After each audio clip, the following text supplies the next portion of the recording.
Yeah, so after the first video we did, one of my close friends sent me a response, and he made some very important arguments which I feel that I have to respond to. Obviously, I have to respond to it, and the arguments behind a Biafran state are valid arguments. Some of them, not all of them anyway. If when the Igbos, or when we the Igbos say we want to protect ourselves and we want to protect our land, we want to stop herdsmen from killing our people, those are valid arguments. Those are the right things that should be done. When, for example, some governors are saying, let's ban open grazing. For sure, we should ban open grazing. We shouldn't, in the 21st century, in Nigeria, have cows going around public roads and people's land, terrorizing people that own those land or citizens of that state. It shouldn't happen in Nigeria.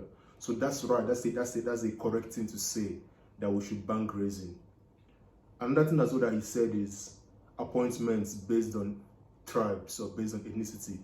I'm going to come to that later, because I don't really feel that that can be an important argument to make as per. Because of this, that means we the Igbos have been marginalized. Because I can take you back to when Jonathan was president. When Jonathan was president, we had Igbos appointed into whether the chief of army staff or chief of defense staff. So it depends on whoever the president is. And of course, when it comes to ministerial positions, we already have federal character, which means that every state has a slot when it comes to either Minister of Education or Minister for Transportation. Every state in Nigeria has a slot. So Buhari and every other president before him abided by that standard, because it's in our constitution. It says every state has to have, I think, 2 or 3 appointments from that state in order to promote federal character. And that thing he talked about was generation of wealth, which I'm going to come back to. But first of all, I think it's important to say, yes, we acknowledge what the Biafran people want. It's important to say that any human being feels for what the Igbos are going through. When people come to your land and kill your people and kill our people, and when people disguise themselves as herdsmen, but in reality they're killers, rather than going around with sticks, they're going around with AK-47. For sure, that's wrong. That should not happen. Every day, every time of the day, we should always criticize and call it out. However, my point or my argument has always been this. In Nigeria, we have a federal system of governments. To understand federalism, you can look to America. Every state in America, each of the 50 states in America has an amount of autonomy that they have. So whether it's the governor of Florida, which is a red state, or the governor of California, they have the power to do whatever they want to do in their states. So long as it's lawful, so long as it's the right thing to do, they can do it. You might disagree with what they're doing, however, but the point is, they have an autonomy with regards to their states. And my argument is this: when it comes to Nigeria, all our governors in Nigeria have the autonomy to change or to be a better leader in their states. But what we've always seen in Nigeria is that we've always elected irresponsible, poor, any word you want to use that is wrong to describe that. That's the kind of leaders we've always elected in Nigeria. So take, for instance, when Ibori was the governor of Delta State. When Ibori left Delta State, he stole almost or even more than $200 million. $200 million would have been used to build hospitals for people of Delta. $200 million would have been used to build schools, good roads. But he stole that money. It wasn't OBJ that stole the money. It wasn't Jonathan or Buhari that stole the money. It was the state governor that stole the money. So what if Ibori would have used that money to build world-class hospitals or world-class schools for his people? That's my argument. My argument is that rather than us focusing on the federal government, which for sure we should focus on them, rather than us arguing for a Biafra, which there's some legitimate arguments to Biafra, we should focus on the micro arguments, which is, let us look back at the state level. How can we solve government at the state level? How can we make government better to serve us? Whether it's at Anambra State or at Delta State or in Jos or in Abuja or wherever it may be in Nigeria, how can we make government to serve us and to provide for us what we need? Whether it's schools, whether it's security, whether it's accountability, whatever it may be, the government at the state level can provide it.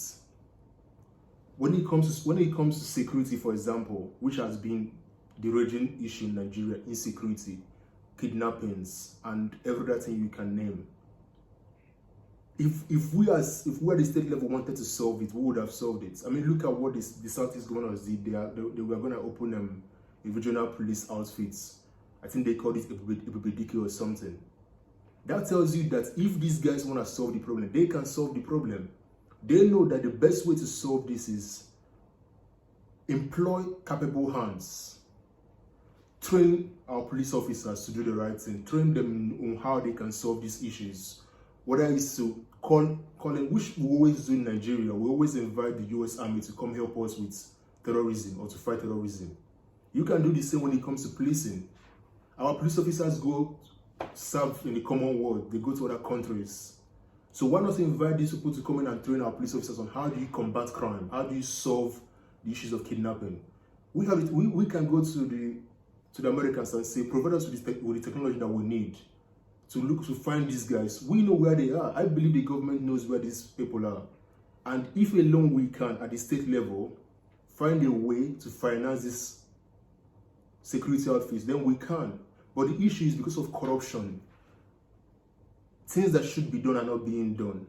Because you have governors that are so greedy, they care only about themselves. They don't care about the people. Whenever they get elected, there are lots of godfathers that they have to appease. Whether it's to pay them off, whether it's so to make a lot of money for themselves.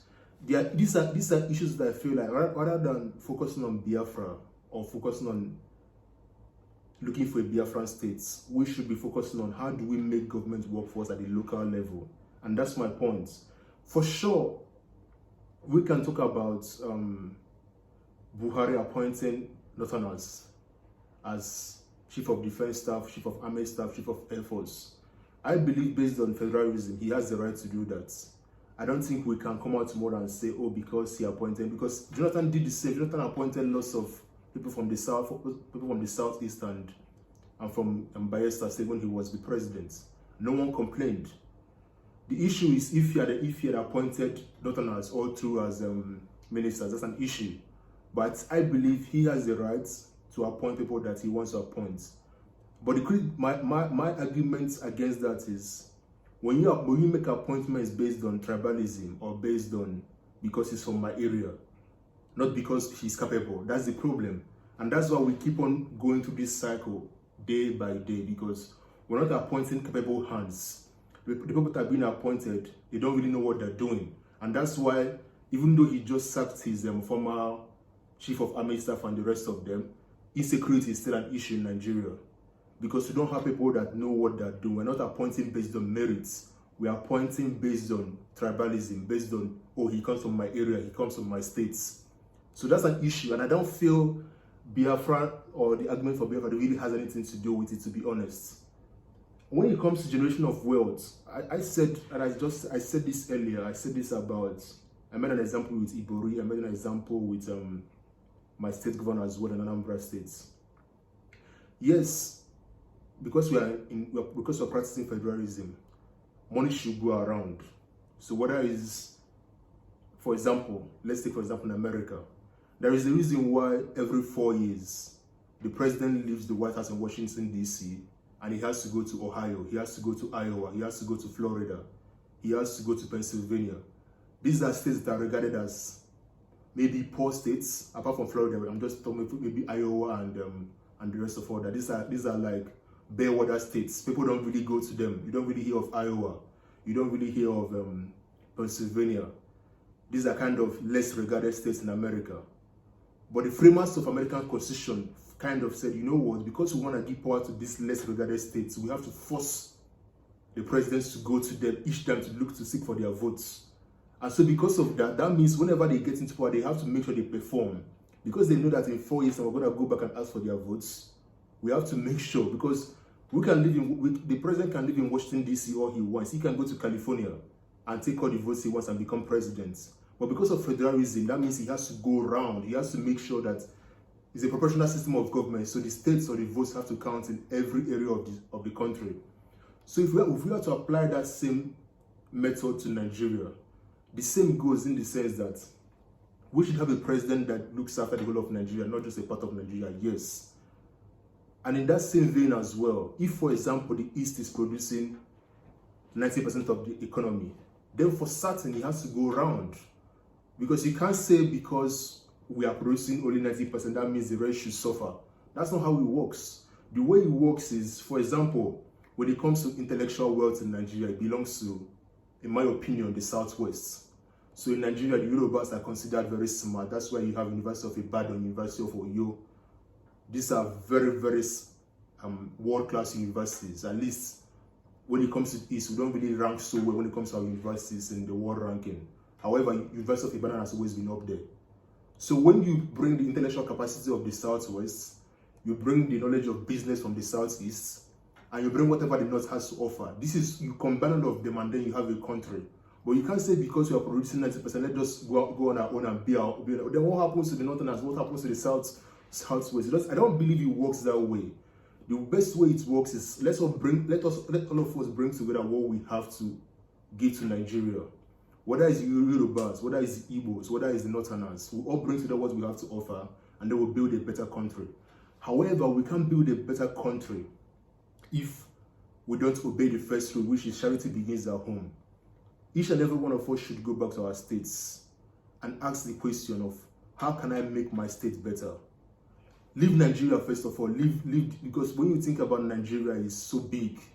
It can get scary at times when you think about solving Nigeria. It's so cumbersome. Let's think about the micro level. How can I solve governance? How can I solve corruption? How can I solve malfeasance, government irresponsibility at my states?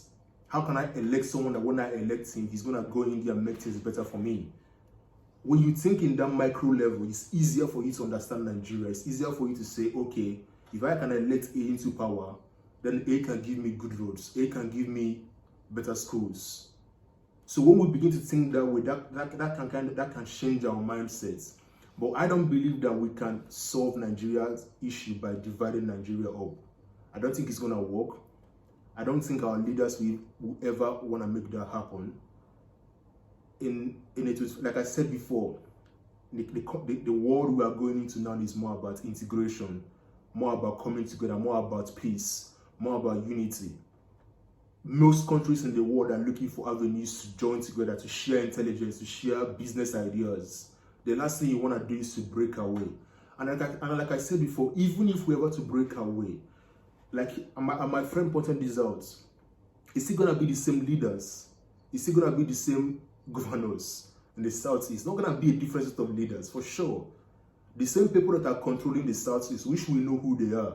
I mean, if we are smart enough and if we are truthful to ourselves, we know where the power lies in the Southeast. Just like we know power lies in Tinubu's hands when it comes to Lagos states. It's still going to be the same people if Biafra were to happen. And so till we say we're going to get rid of those group of leaders, till we say we're going to, you know what, let's elect people that are young, vibrant, passionate about leadership, capable, intelligent, smart. Till we make that decision, then Nigeria won't change. And like I said, please, let's go back. Charity begins at home. Let's go back to our foundation. Let's go back to our roots. Let's go back to sorry? Even the local, let's go back to the local government. You know, let's try to solve leadership. Let's try to solve Nigeria's issues at the base level. Until if we don't get that right, then every other thing is there's no guarantee.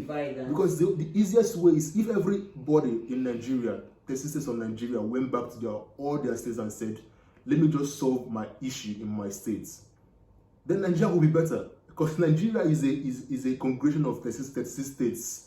That's Nigeria. Nigeria is not in oblivion. Nigeria does not happen in the air. Nigeria is something that 36 states are formed together, are united around. So if those 36 states are good, then that means Nigeria is good.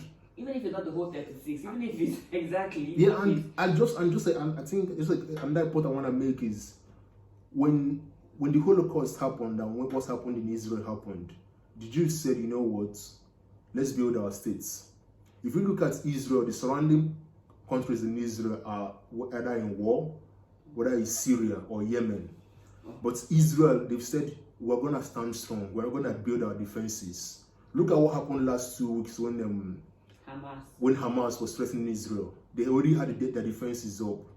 So if as the Southeasters, people that want Biafra, let's say to ourselves this, you know what? We've been marginalized. I don't agree with it. I'm not a victim. I don't play the victim mentality. I don't believe in that kind of ideology. So another person could want to be a victim, but not me. But I feel that, okay, yes, we are a victim, whatever. You know what? Fine, we're going to focus on ourselves now. We're going to focus on building our roads. We're going to focus on infrastructure. We're going to focus on providing security, electricity. Education. When we do that, you will see that they're going to come to us because they know now we're important.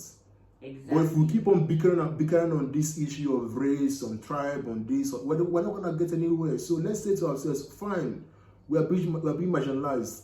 Okay, no problem. We're going to come together. We're going to protect ourselves. We're going to do things the way we want to do it. We're going to fight for ourselves. We're going to build our roads. We're going to train our kids. We're going to give our kids the best education, the best life, the best standard. And the honest truth is, when you do those things, I don't see Buhari coming and telling you, you can't do it. It's not possible. Buhari couldn't care less. So don't look at Buhari, look at ourselves, look at how can we, I know I've said this, I know I'm sounding like a broken record, but how can we make ourselves, because that's the only way we can solve it, you know. And then someone talked about the movement being hijacked. Yeah, and I think that's the issue with Nnamdi Kanu, and I'm sorry to say this, but we don't know whether he's legitimate or not, if we are being honest with ourselves. You know, we don't know what are the reasons, you know. People are scared to criticize him, and if he's really real and if he's really what he sought, we should be able to criticize him and ask him questions and be like, what do you really want? Who is funding you? You know, who because of course someone you shouldn't go about threatening people. You should to have like the conversations with people. Exactly. And people shouldn't be scared of you. Yeah, and then what do you want? Do you want people to die so you can achieve Biafra? Because people have died for Biafra already. So do you want more people have to die? Yeah, how many more people have to die for you to achieve Biafra? Like, what do you really want? You don't want the whole country to crumble just because you want Biafra. Is it about you or about the people? Yeah, and there's that. And then do you want to reach a compromise? What compromise are you ready to reach with the government? Yeah. You know. So these are questions we should ask. We shouldn't just jump in on the same boat with this guy and be ready to die for him. Nobody would do that.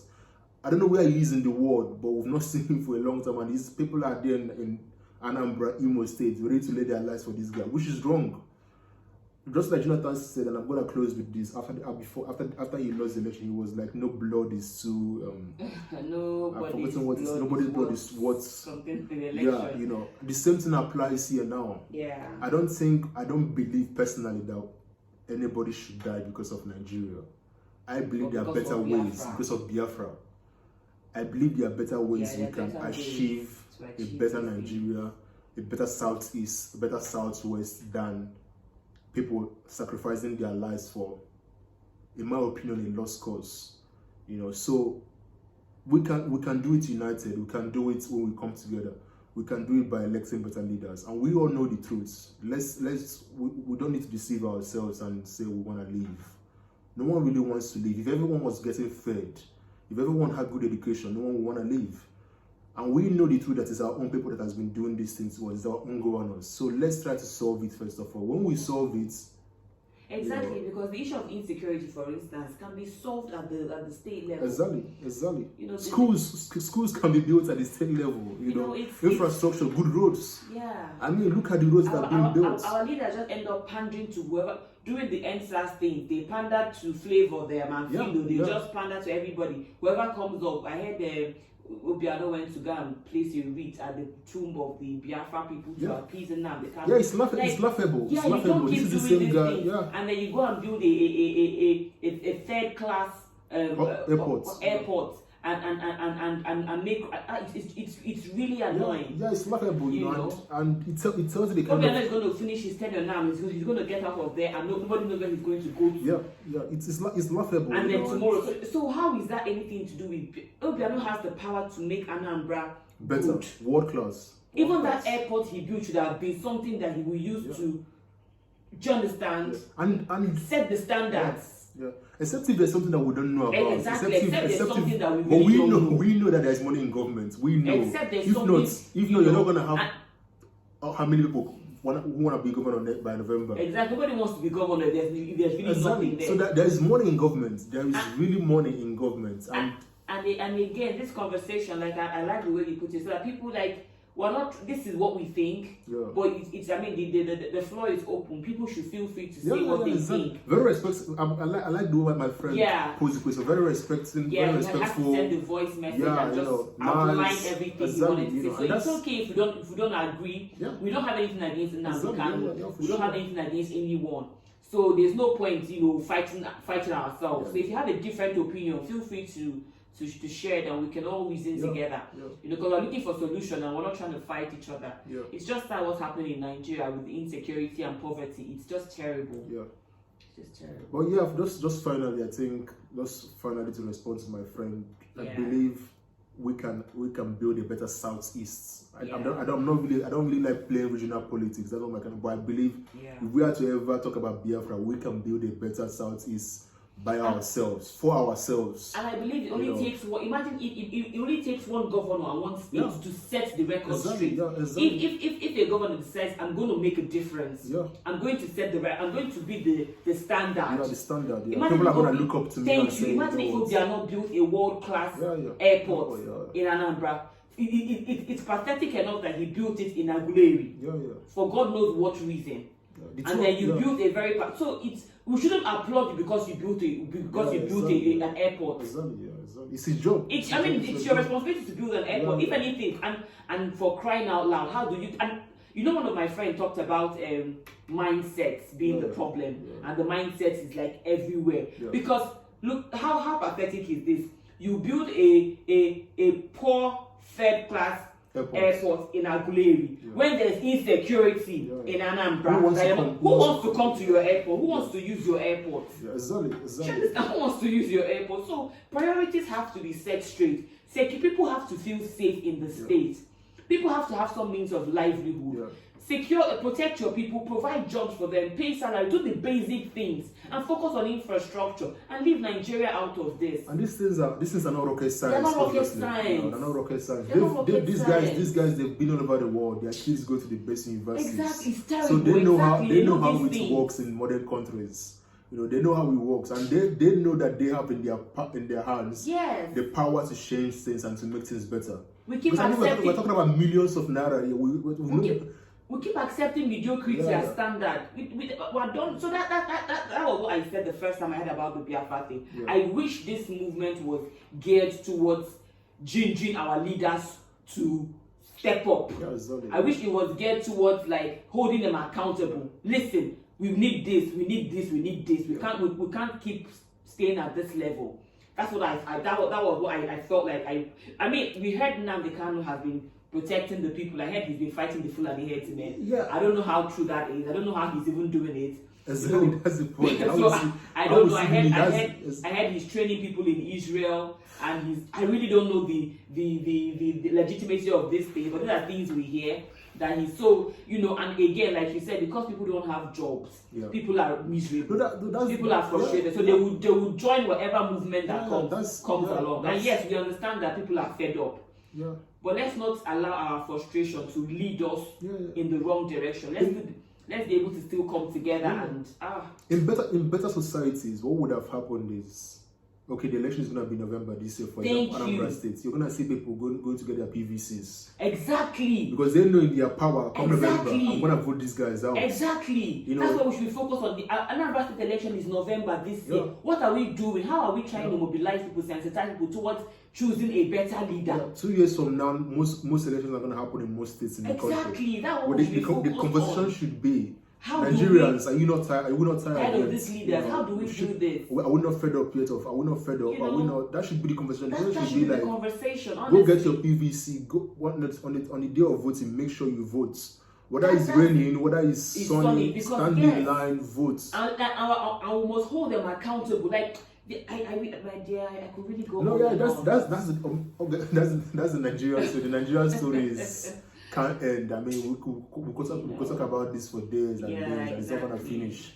But yeah, but just on this matter, I just felt I should, give my own response to him, and I hope we can continue having this discussion about Biafra. Because these are legit conversations we should be having. And like you already saw, most of the responses we got, we are on our side. Yeah, a lot of young people don't even understand this whole Biafra thing. Yeah, I think it seems to be the older ones. Yeah, the older generation want Biafra. Yeah, but the young people don't the younger think ones are saying the same, which is like, yes, there are valid arguments for sure. Yeah, but we don't think this is the solution to Nigeria. Yeah. We should be able to come together, have a dialogue, and be able to tackle this thing in a better way. And like they always say, the devil you know is better than the angel you don't know. At least we know what Nigeria is now. We know the solutions. We don't know what's going to happen if Nigeria should break. Exactly. That's the conundrum. That's the conundrum we don't want to go into, because we don't know what's going to happen. Should Nigeria break? Nigeria could break and get hijacked. So the Biafra could break away and get hijacked. It's not even should. It's well get hijacked because it's not the same group of leaders. It gets hijacked. You don't know the state of it. I mean, it's really terrible. Yeah, we don't know. It's a kind of worms, and once you open it, anything, you never can tell what you're going to expect. Yeah. So yeah. But yeah, thank you for your contributions. Thank you for watching the first video. Hope you can. If you don't. Yeah, please join the conversation. This is. I mean, it's time. Everybody should come to the table. Let's. Or my friend said something about. Okay, we talked about the mindset and talked about training people and. Yeah. What you it's all, look at the education system in America. Look at that's they will say catch them young, right? Yeah, that's the catchphrase. Yeah. That's the way you train a society.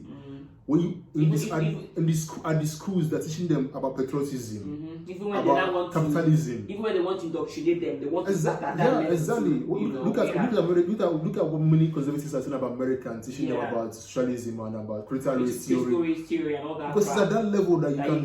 Exactly. So at our school level, we should be teaching our kids that Nigeria is a great country. Yes, we've made our mistakes. Yes, there are lots of issues we have to tackle. However, the best way we can tackle it is this. Yeah, let's point it out and find solutions to it. That should. And whatever happened to together we stand, divided we fall. Yeah, and you come and run. So that's what we should. Yeah. If in case there's something we're missing, just feel free to point it out and let's have the conversation. Well, yeah, thank you for listening. We're so grateful. See you guys in our next video. Yeah, thanks. Bye.